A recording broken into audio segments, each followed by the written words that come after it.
तो स्वागत है अगेन आज के नए और सुंदर से टॉपिक में types of chemical reaction. Chemical reaction होती हैं चार टाइप की, एक टाइप, दो टाइप, तीन टाइप, चार टाइप। वाह, ठीक है। चार टाइप, पहली वाली ये वाली, दूसरी ये वाली, तीसरी ये और चौथी ये चारों ये वाली रिएक्शन जो है उनको इस वाली तरीके से याद करोगे तो ये हो जाएंगे याद। तो जो फर्स्ट टाइप है उसका नाम है दोस्त कॉम्बिनेशन रिएक्शन। सेकंड वाली का नाम है डिकम्पोजिशन रिएक्शन। थर्ड वाली का नाम है डिस्प्लेसमेंट रिएक्शन। एंड फोर्थ वाली है डबल डिस्प्लेसमेंट रिएक्शन। चार है, चारों का अगर हिंदी मीनिंग थोड़ा सा जानो ना तो ये यहीं खत्म हो जाएंगे इजी। कॉम्बिनेशन, कॉम्बाइन का मतलब होता है जुड़ना, यानी कोई भी दो एलिमेंट जब आपस में जुड़ेंगे और एक नया प्रोडक्ट देंगे तो वो रिएक्शन कौन सी होगी? Combination reaction. डिकम्पोज का मतलब होता है टूटना, तो कोई भी एक बड़ा कंपाउंड जब टूटेगा छोटे छोटे दो कंपाउंड के अंदर तो कौन सी हो जाएगी? Decomposition reaction. थर्ड है डिस्प्लेसमेंट। डिस्प्लेसमेंट फिजिक्स के सेंस में यूज करोगे तो डिस्प्लेसमेंट वो अलग होता है ना कि from point A to point B, shortest path. यहाँ डिस्प्लेस का मतलब होता है कि किसी एक एलिमेंट को उसकी पोजीशन से दूसरा एलिमेंट हटा देता है, उसको क्या देते हैं? Displacement reaction. वहीं पर फोर्थ है डबल डिस्प्लेसमेंट, यानी एक ही रिएक्शन में दो एटम्स या दो एलिमेंट्स ऐसे होंगे जो इसको अपनी जगह से हटाएगा और वो जाकर उसकी जगह ले लेगा, यानी पहला वाला दूसरे की जगह, दूसरा वाला पहले की जगह। ये चारों एलिमेंट चारों रिएक्शन इस टाइप से हैं और इसका अब हम एक एक करके डेफिनेशन, एग्जांपल, इनके अंदर क्या क्या पार्ट आएगा वो सारी चीजें आज कवर करते हुए चलेंगे। तो पहला रिएक्शन पढ़ते हैं जिसका नाम है कॉम्बिनेशन। कॉम्बिनेशन रिएक्शन की डेफिनेशन देखते हैं। The reaction in which two elements combined to form new product, यानी एक ऐसी रिएक्शन जिसके अंदर कोई भी दो एलिमेंट कंबाइन होते हैं और एक नया प्रोडक्ट बनाते हैं, उस रिएक्शन को क्या कहेंगे? Combination reaction. एग्जांपल बहुत सारे हैं, कल हमने बेसिक पढ़ा था और सबसे बेसिक तो इसका यही होता है हाइड्रोजन और ऑक्सीजन, दो अलग एलिमेंट हैं, कंबाइन होंगे तो क्या बनाएंगे बाबू? वाटर बनाएंगे। एक और एग्जांपल मैग्नीशियम और ऑक्सीजन कंबाइन होंगे तो क्या बनाएंगे? MgO। Any problem? बैलेंस कर दो इसका जरा। तो देखो ये दो अलग अलग एलिमेंट दोनों कंबाइन हुए और एक नया प्रोडक्ट बन के आया। दो अलग अलग एलिमेंट दोनों कंबाइन हुए, एक नया प्रोडक्ट बन के आया। तो कॉम्बिनेशन रिएक्शन में तो बस इतना ही पढ़ना है कि जिस पॉइंट पर दोनों एलिमेंट दो अलग अलग एलिमेंट कंबाइन होंगे, आपस में जुड़ेंगे, कंबाइन होने के बाद एक नया प्रोडक्ट बनेगा, उसी को क्या बोला जाता है? Combination reaction.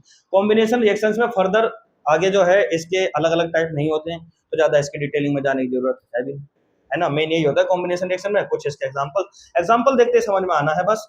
Type of question कैसे आते हैं, इनसे यही आते हैं। रिएक्शन दे देंगे, आपसे पूछेगा कि भाई बताओ ये कौन से टाइप की रिएक्शन है, कॉम्बिनेशन है, डिकम्पोजिशन है, डिस्प्लेसमेंट है या डबल डिस्प्लेसमेंट, और उसके अंदर पे भी कौन सी वाली है, फोटोलाइटिक है, इलेक्ट्रोलाइटिक है, वो सारी चीजें अभी हम आगे पढ़ते जाएंगे। तो ये तो ईजी है कि अगर दो एलिमेंट आप देख रहे हो जुड़ रहे हैं, थर्ड वाला उधर बन के आ रहा है, कोई एक दूसरे की जगह नहीं ले रहा, बस ये दोनों क्या हुए, देखो H2 और O दोनों कंबाइन होकर HTO बन गया, Mg और O दोनों कंबाइन होकर MgO बन गया।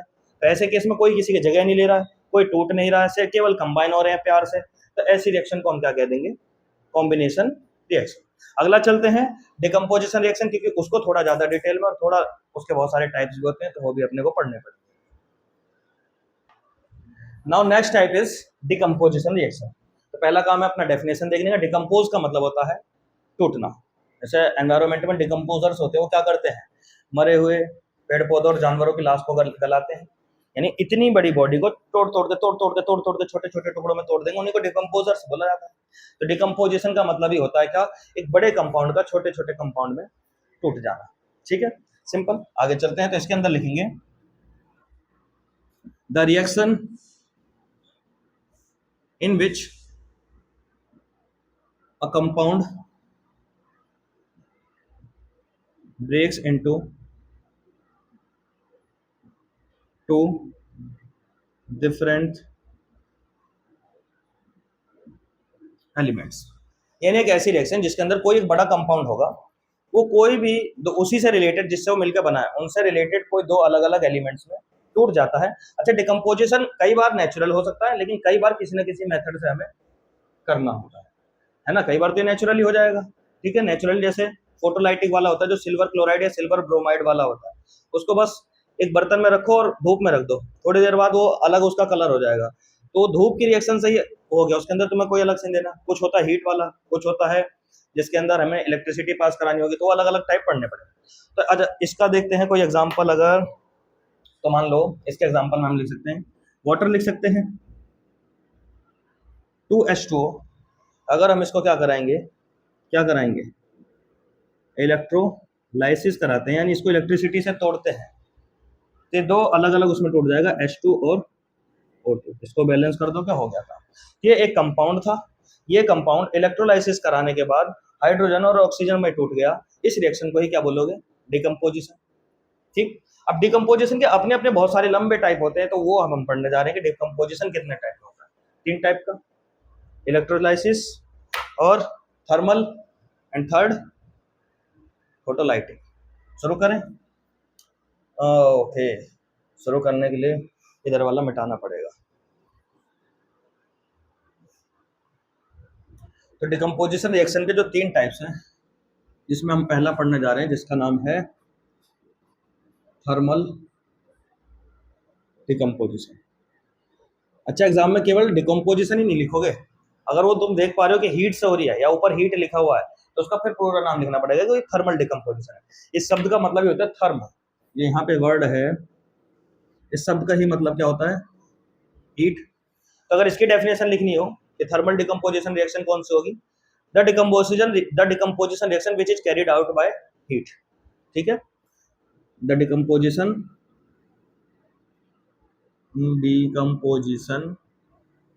Reaction which is carried out by heat, यानी जिसमें हमें हीट एक्स्ट्रा देनी पड़ती है। हीट देने के बाद वो रिएक्शन कैरी ऑन होगी, वो तभी काम करेगी जब उसको हीट मिलेगी। तो ऐसी रिएक्शन को हम क्या करेंगे, थर्मल डिकम्पोजिशन। इसका एक सुंदर सी रिएक्शन याद रखेंगे, कैल्शियम कार्बोनेट CaCO3, चूना पत्थर बोलते हैं इसको, कैल्शियम कार्बोनेट को। कैल्शियम कार्बोनेट पर जब हीट दोगे, ये हीट का साइन होता है, कहीं कहीं डेल्टा, ऐसा डेल्टा बोलते हैं, या HEAT हीट लिख के वो दे देंगे। अगर ये डेल्टा या हीट दिया है तो इससे आप समझ जाएंगे भाई ये हीट दी है इस रिएक्शन। तो जैसे ही कैल्शियम कार्बोनेट में क्या दोगे, हीट करोगे, तो दो अलग अलग कंपाउंड में टूट जाएगा। एक होगा कैल्शियम ऑक्साइड और एक होगा कार्बन डाइऑक्साइड।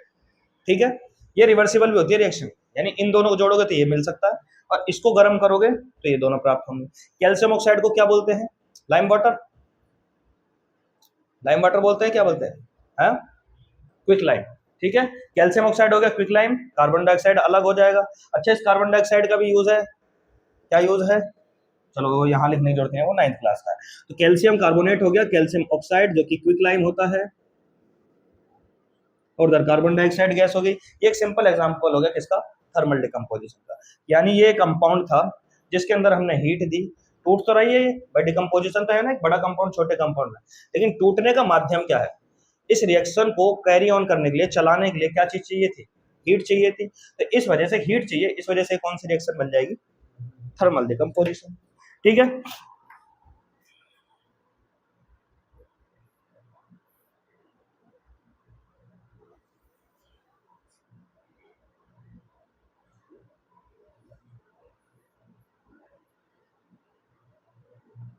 नेक्स्ट चलते हैं इलेक्ट्रोलाइसिस में।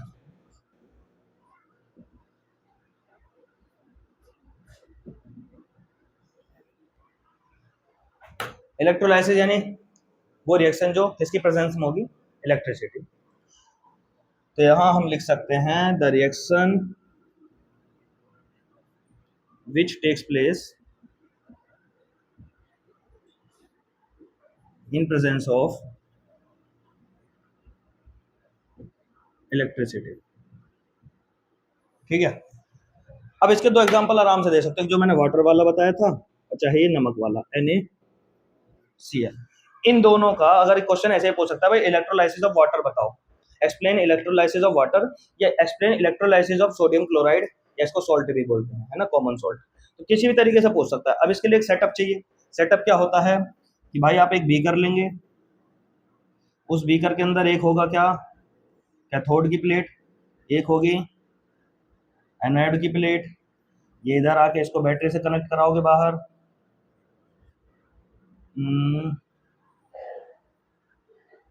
ठीक, ये है इधर कैथोड जो कि होगी क्या, नेगेटिव, ये है इधर एनोड जो कि होगी पॉजिटिव।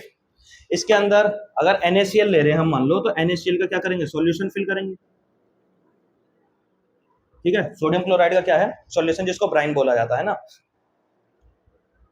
इस तरीके से। अब जैसे स्विच ऑन करोगे, करंट फ्लो होगा इस पूरी रिएक्शन के अंदर। जैसे ही करंट फ्लो होगा तो जो सोडियम क्लोराइड है वो दो आयन से मिलकर बना होता है, एक सोडियम आयन और एक क्लोरीन आयन। ठीक, सोडियम जो होता है Na वो पॉजिटिव होता है, क्लोरीन जो होता है वो नेगेटिव। और एज यू नो, पॉजिटिव जाकर किससे अट्रैक्ट होगा, नेगेटिव की तरफ, और नेगेटिव किससे अट्रैक्ट होगा, पॉजिटिव। जो आयनिक बॉन्ड होते हैं ना, जब भी दो आयंस NaCl आयन है, आयनिक बॉन्ड बनाते हैं, क्योंकि इनके आयंस के बीच में जो बॉन्ड बनता है वो आयनिक बॉन्ड होता है। आयनिक बॉन्ड को हम इलेक्ट्रिसिटी से बहुत इजीली तोड़ सकते हैं, इलेक्ट्रिसिटी के माध्यम से, और जल्दी वैसे नहीं टूटते। तो क्योंकि यहाँ इस अगर रिएक्शन को मैं कैरी ऑन लिखूं तो ये ऐसे बनेगी कुछ, NaCl को हम इलेक्ट्रिसिटी से पास कर रहे हैं तो ये बनेगा Na+ और Cl-। तो जो Na होगा वो जाकर मिलेगा, इकट्ठा होगा कहां पर, कैथोड पर, और Cl इकट्ठा होगा कहां पर, एनोड पर। यानी इस वाली रोड के पास सारा इकट्ठा हो जाएगा क्या, Na+, Na+, Na+, और उधर हो जाएगा क्लोरीन क्लोरीन क्लोरीन। और इस प्रकार से तुम सोडियम और क्लोरीन को क्या कर सकते हो, अलग अलग कर सकते हो। यानी सोडियम और क्लोरीन को तोड़ा जा सकता है किसके माध्यम से, इलेक्ट्रोलाइसिस के माध्यम से। सेम टू सेम वाटर का, अगर वाटर है तो वाटर के केस में भी क्या होगा, हाइड्रोजन अगर ये इसको हम तोड़ेंगे तो H2 और O2 में टूटेगा, यहाँ दो बैलेंस कर दोगे इस तरीके से। तो हाइड्रोजन जो कि पॉजिटिव होता है ये किस पे जाके मिलेगा हमें, कैथोड पे। हाइड्रोजन जाएगा कहाँ, कैथोड, और ऑक्सीजन जाएगा कहाँ पर, एनोड पे, क्योंकि ऑक्सीजन क्या है, नेगेटिव एटम। तो जो नेगेटिव एटम है वो एनोड पे मिलेगा, क्योंकि एनोड क्या होती है, पॉजिटिव। ठीक, और जो कैथोड है वहां पर सारे कौन से एटम मिलेंगे, नेगेटिव एटम। ओके, ये ग्रेफाइट की रोड होती है जो इलेक्ट्रिसिटी को आराम से इजीली पानी के अंदर क्या कर देंगी, पहुंचा देंगे, है ना, ये इजीली अट्रैक्ट करें। कहने को तुम ये भी कह देते रोड हटा दो, नंगा तार पानी में डाल दो, लेकिन सोडियम और ये जो हाइड्रोजन गैस होगी वो जाके इकट्ठा कहाँ होंगे। और स्पेशली जो वाटर वाला केस है ना, उसके अंदर तो क्या करना पड़ेगा, इस कैथोड के ऊपर एक ग्लास लेनी पड़ती है इस तरीके से, उस ग्लास के अंदर, क्योंकि हाइड्रोजन और ऑक्सीजन दोनों क्या है, गैस होती है ना, वो तो तुम्हें यहाँ पे दिख तो जाएगी लेकिन पकड़ोगे कैसे। सोडियम और क्लोरीन तो चलो अलग अलग वो हो जाएगा, लेकिन हाइड्रोजन और ऑक्सीजन दोनों क्या होती हैं, गैस होती हैं। अब हाइड्रोजन और ऑक्सीजन दोनों गैस है, जब हम इसके ऊपर ग्लास ट्यूब ऐसे लगाएंगे तो थोड़ी देर बाद यहाँ पर गैस भर जाएगी पूरे में। ये हाइड्रोजन और ऑक्सीजन के लिए बता रहा हूँ, और उधर वाले ऑक्सीजन। अब दोनों गैस कौन सी है, हाइड्रोजन और ऑक्सीजन कलरलेस होती है, देख के तो बताओगे कैसे पता चलेगा कौन सी हाइड्रोजन और कौन सी ऑक्सीजन। उसको पता करने के लिए ध्यान से सुन लो कि जब इलेक्ट्रोलाइसिस के अंदर दोनों ग्लास के अंदर हाइड्रोजन और ऑक्सीजन कलेक्ट हो जाती हैं, तो उसके पास में हम लाते हैं एक बर्निंग कैंडल, एक मोमबत्ती आप लाएंगे, जो दोनों फ्लास्क के अंदर, जो दोनों ग्लास के अंदर गैसें हैं उनके नीचे मोमबत्ती रखोगे और ग्लास को रिलीज करोगे। जिस भी ग्लास के हवा से रिलीज करने से पॉप साउंड आएगा, पॉप पॉप पॉप करके जो साउंड आता है, तो समझ जाओ पॉप साउंड कौन सी गैस होगी, हाइड्रोजन। तो इस तरीके से हम बता सकते हैं भाई इस वाली ग्लास के अंदर कौन सी थी, हाइड्रोजन गैस थी, ऑक्सीजन के साथ पॉप साउंड नहीं आता है। एज यू नो, तो ये हो गया भाई इलेक्ट्रोलाइसिस का पूरा प्रोसेस। इलेक्ट्रोलाइसिस का क्वेश्चन या तो डेफिनेशन पूछ के एग्जांपल पूछ लेगा, भाई इलेक्ट्रोलाइसिस डिकम्पोजिशन क्या है वो बताओ और उसका एग्जांपल दो, तो ये इतना इजी हो गया। वरना वो ऐसा क्वेश्चन देगा, अगर लॉन्ग में देगा भाई इलेक्ट्रोलाइसिस ऑफ वाटर शो करो, और अगर ये 3 या 5 में आ रहा है तो प्लीज डेफिनेशन एंड पूरा सेटअप, इस पूरे सेटअप को एक्सप्लेन भी करना है। क्या एक्सप्लेन करना है कि भाई हमारे पास एक बीकर है, बीकर के अंदर दो इलेक्ट्रोड्स हैं, एक है कैथोड एक है एनोड, कैथोड जो है नेगेटिव है, एनोड जो है पॉजिटिव है। इसके अंदर हमने सोडियम क्लोराइड का सॉल्यूशन फिल किया है। सोडियम क्लोराइड, और फिर उसके बाद इस कैथोड को नेगेटिव पोटेंशियल से कनेक्ट किया है और एनोड को पॉजिटिव पोटेंशियल से।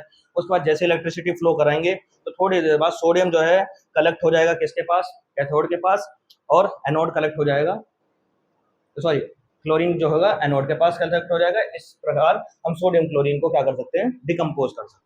ये जाएगा लगभग 4-4, 5-5 लाइन के अंदर, तब इसको एक्सप्लेन करोगे तब जाके ये पूरा पूरा का पूरा आंसर आपको मिल सकता है, और 3 नंबर 5 नंबर इसके मिल जाएंगे। लास्ट टाइप है इसका, क्या टाइप है, फोटोलाइटिक। फोटोलाइटिक डिकम्पोजिशन वो करते हैं थोड़ा इसको रफ करने के बाद।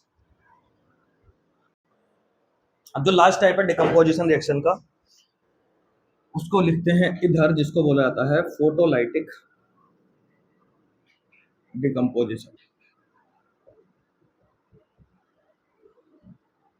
अब यहाँ एक शब्द आ रहा है दोस्त, जैसे थर्मल का मतलब होता है हीट, ऐसे फोटोलाइटिक का मतलब, फोटो शब्द का मतलब होता है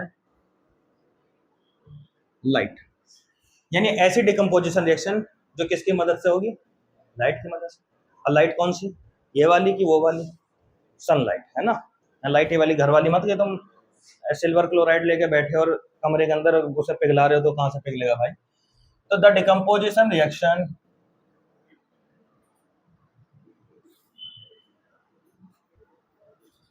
takes place in presence of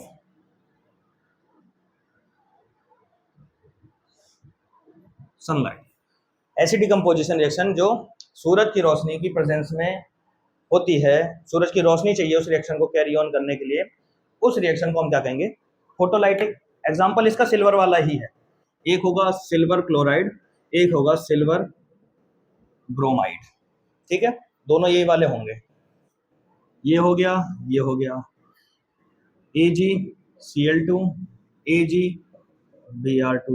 balance करने के लिए बस यहाँ 2 लगा दोगे, इधर भी 2 लगा दोगे। तो इसकी कहानी कुछ इस प्रकार से मिलती है कि दोनों में इसको हमें तोड़ने के लिए सनलाइट देनी होगी। अच्छा, इसमें क्वेश्चन होता है कि जो सिल्वर क्लोराइड या सिल्वर ब्रोमाइड चाहे दोनों हो, दोनों को चाइना डिश में रखा जाता है। अब ये चाइना डिश क्या होता है, चाइना डिश एक बाउल होता है, कटोरा जैसा होता है सफेद कलर का।